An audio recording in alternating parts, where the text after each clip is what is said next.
একটি সংবাদ শুনে আমরা যার পর নাই হতাশ হয়েছি।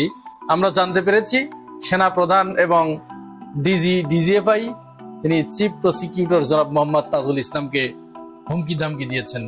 কোন বিষয়ে তারা হুমকি দিয়েছেন, কেন হুমকি দিয়েছেন সেটাও আমরা জানতে পেরেছি।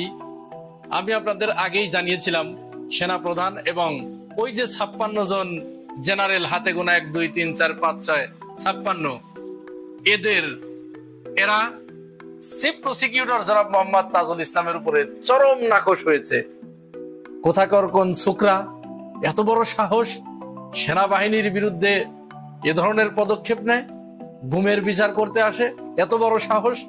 কিন্তু যখন সমস্ত জনগণ তাজুল ইসলামের পক্ষে দাঁড়িয়ে যায়, তখন ইচ্ছা না থাকলেও অনেকটা বাধ্য হয়ে তারা সেটি মেনে নিতে বাধ্য হয়। তো সেই রাগ, সেই ক্ষোভ থেকে তাজুল ইসলামকে সেনাপ্রধান এবং ডিজিএফআই তারা একসাথে চিফ প্রসিকিউটরকে হুমকি ধামকি দিয়েছেন। আমরা জানতে পেরেছি ব্রিগেডিয়ার হাসান নাসিরের বরাতে তিনি ফেস দ্য পিপুলে সাগর ভাইয়ের একটা টক শোতে উপস্থিত হয়ে তিনি এই খবরটি বলেছেন। আপনারা যে কেউ সেখান থেকে দেখে নিতে পারবেন। যদিও সেনাবাহিনীর পক্ষ থেকে এই বিচার প্রক্রিয়াকে সহযোগিতা করার কথা বলা হচ্ছে বারবার, যদিও তারা বারবার এই অ্যাসুরেন্স দিচ্ছে যে আমরা রাষ্ট্রের যে বিচার প্রক্রিয়া আছে, রাষ্ট্রের যে বিদ্যমান কাঠামো আছে, যে বিদ্যমান আইন আছে, তার বাইরে আমরা যাব না।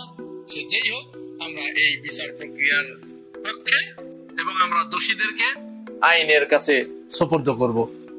একদিকে তারা এটি বলছে, অপরদিকে তাদের ভিতরে প্রচন্ড গুসা, প্রচন্ড ক্ষোভ যে সেটার একটা প্রমাণ কিন্তু আমরা পেয়েছি গতকাল রাত্রে। এরকম একটা খবর হঠাৎ করেই চাউর হলো এবং ফ্রান্স থেকে পিনাকি ভট্টাচার্য তিনি লাইভে এসে, জরুরি লাইভে এসে তিনি ঘোষণা করলেন যে আমরা খবর পেয়েছি সেনাবাহিনী 16টি জিপ নিয়ে তারা একটি অস্বাভাবিক মুভমেন্ট তাদের লক্ষ্য করা যাচ্ছে, তারা একটা কু করার চেষ্টা করছে। আপনারা অতি দ্রুত রাস্তায় বের হয়ে আসেন, তাদের এই চেষ্টা কোনো মতো অবস্থায় আমরা সফল হতে দিব না। এরপরে পিনাকি ভট্টাচার্যের এই ঘোষণার পরে বাংলাদেশের মানুষ কিন্তু প্রচন্ড সচেতন হয়ে গিয়েছিল, সবাই সজাগ হয়ে গিয়েছিল, রাস্তায় নামার জন্য তারা প্রস্তুত হয়ে গিয়েছিল। যার কাছে যা কিছু ছিল তাই নিয়ে তারা ওই তুরস্কের আদলে প্রয়োজনে তারা সেনাবাহিনীর ট্যাঙ্কের সামনে বুক পেতে দেবে, শুয়ে পড়বে, এরকম একটা মানসিকতা নিয়ে তারা কিন্তু রাস্তায় নেমে এসেছিল। পরবর্তীতে সেনাবাহিনী থেকে জানানো হলো যে না, এটি তাদের নিয়মিত মুভমেন্ট, তারা এই সময়ে প্রতি বছরই এই মুভমেন্ট করে থাকে। তবে কোথা থেকে যায়? পিনাকি ভট্টাচার্য যে প্রশ্নটি তুলেছে সেটি হচ্ছে, যদি এই ধরনের রেগুলার মুভমেন্ট হয়ে থাকে তাহলে এরকম একটা স্পর্শকাতর মুহূর্তে, এরকম একটা সংকটপূর্ণ মুহূর্তে, এরকম একটা পরিস্থিতিতে যখন এইরকম একটা অস্বাভাবিক ভাবে এইরকম একটা সময়ে 8টি এপিসি নিয়ে এবং 16টি জিপ ভরে সেনাবাহিনীর সদস্যরা বিভিন্ন সময় বিভিন্ন দিকে যাবে, অথচ তারা সিভিল প্রশাসনকে ইনফর্ম করবে না। সিভিল প্রশাসন এর কিছুই জানে না। তো সিভিল প্রশাসনকে যখন ইনফর্ম না করে এই ধরনের মুভমেন্ট হয়, তখন তো শঙ্কার কারণ রয়েছে, শঙ্কার কারণ আছে বই কি। এমন তো হতে পারে, এই সম্ভাবনা তো উড়িয়ে দেওয়া যায় না যে এটি মানুষকে পরীক্ষা করা হলো, যে দেখি আমরা একটু মুভমেন্ট করে দেখি বাংলাদেশের মানুষ কতটুকু সজাগ আছে, কতটুকু সচেতন আছে। এই সম্ভাবনা তো উড়িয়ে দেওয়া যায় না।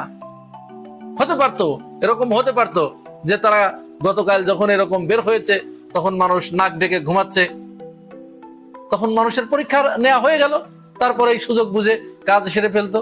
কারণ সম্ভাবনা কোনো মতো অবস্থায় নাকচ করে দেয়া যাচ্ছে না, যেহেতু আমাদের শঙ্কার কারণ ওই জায়গায় যে 56 জন তারা কিন্তু এই বিচার প্রক্রিয়াকে এখনো বানচাল করার জন্য চক্রান্ত করছে। এবং আজও যারা জানতে পারলাম ব্রিগেডিয়ার হাসান নাসিরের বরাতে এটা সেনা প্রধান কিন্তু ওই 56 জনের পক্ষে, অর্থাৎ তিনিও চান না যে এই বিচার প্রক্রিয়াটা সুষ্ঠুভাবে পরিচালিত হোক। তাহলে আমরা তো ভাই ঘর করা গরু, আমাদের এখন সিঁদুরে মেঘ দেখলে ভয় পাই। কারণ ইতিপূর্বেই বাংলাদেশে একবার দুইবার কু হয় নাই। আমরা শেখ মুজিবের সময় কু দেখেছি, বলা হয়ে থাকে ওই কুতে প্রায় 300 মতো সেনা সদস্য অংশগ্রহণ করেছিল।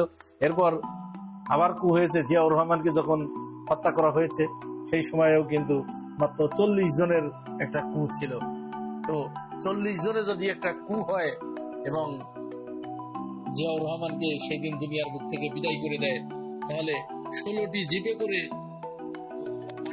সেনাবাহিনীর প্রধানের কিন্তু যথেষ্ট, একটি কু করার জন্য এটি যথেষ্ট। তাহলে যদি এরকম একটা ঘটনা ঘটে যেত, এই ঘটনা যখন ঘটে নাই, পিনাকি ভট্টাচার্যের এই ভিডিও বার্তার পরে এক শ্রেণীর মানুষ তারা ট্রল করছে, পিনাকি ভট্টাচার্যকে গালমন্দ করছে, দেশের মানুষকে বোকা ঠাওরাচ্ছে। আমরা তাদের কাছে, আমরা তাদের চিনি, তাদের চরিত্র সম্পর্কে আমাদের জানা আছে, তারা কারা এটাও আমরা জানি। যদি এটি সফল হতো তাহলে অবস্থাটা কি হতো? এই লোকগুলো যারা আজকে ট্রল করছে, তারা শেখ হাসিনার ছবি বুকে জড়ায় রাস্তায় রাস্তায় মিছিল করত। আর যারা এই 24-এর গণ অভ্যুত্থানের পক্ষের শক্তি, যারা নতুন বাংলাদেশ এনেছে, যারা দেশের মানুষকে একটা দুঃশাসন থেকে মুক্ত করেছে, আজকে সকালের ভিতরেই হয়তো একটা বন্যা বয়ে যেত, একটা বন্যা বয়ে যেত। সুতরাং এখান থেকে আমরা কিন্তু একটা প্রমাণ পাই যে তাজুল ইসলামকে, চিফ প্রসিকিউটরকে সেনাপ্রধান এবং ডিজিএফআই যে হুমকি দিয়েছে বা শর্ত আরোপ করেছে, তারা যে বিচার প্রক্রিয়া চাচ্ছে না, বানচাল করতে চাচ্ছে, এটার সাথে কিন্তু একটা যোগ সাজস রয়েছে। কি বলেছে? শর্ত দিয়েছে সেনাপ্রধান যে আমরা যে 15 জনকে গ্রেপ্তার করেছি, এই 15 জন তাদেরকে পুলিশের হাতে আমরা সোপর্দ করব না, আমরা আদালতের কাছেও ছেড়ে দিব না, তারা আমাদের হেফাজতে আছে, আমাদের কাছেই থাকবে। তারা যখন আদালতে কোনো স্টেটমেন্ট দিতে যাবে, যেদিন ট্রাইব্যুনালের নিয়মিত ডেট থাকবে, সেদিন তারা এসি গাড়িতে করে তাদেরকে ক্যান্টনমেন্ট থেকে নিয়ে যেতে হবে আদালতে, আবার এসি গাড়িতে করে তাদেরকে এখানে পৌঁছে দিতে হবে। এটা কি শ্বশুর বাড়ি? এটা কি শ্বশুর বাড়ি? আদালত ওই মানে দোষীদের, অপরাধীদের শ্বশুর বাড়ি? এটা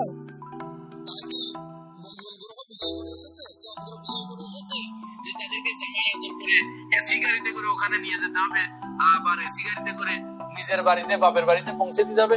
এটা কি ফাজলামো শুরু করছেন? আমরা জানি না হাসান নাসিরের বক্তব্য সঠিক কিনা, তবে তিনি যেহেতু একজন ব্রিগেডিয়ার জেনারেল, সুতরাং তার কথা আমরা উড়িয়ে দিতে পারি না, তার কথার যথেষ্ট ভিত্তি আছে বলে আমরা মনে করি।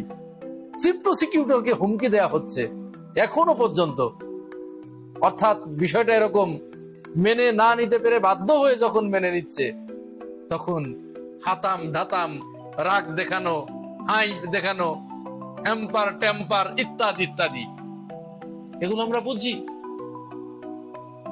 কোনো সুযোগ নাই, এগুলোর কোনো সুযোগ নাই।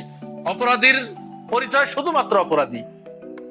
কোন আক্কেলে, যদি এটি বলে থাকেন, কোন আক্কেলে এই প্রস্তাবে এই শর্ত আরোপ করলেন যে তাদেরকে এসি গাড়িতে আদালতে নিয়ে যাবে, আবার এখানে দিয়ে যাবে?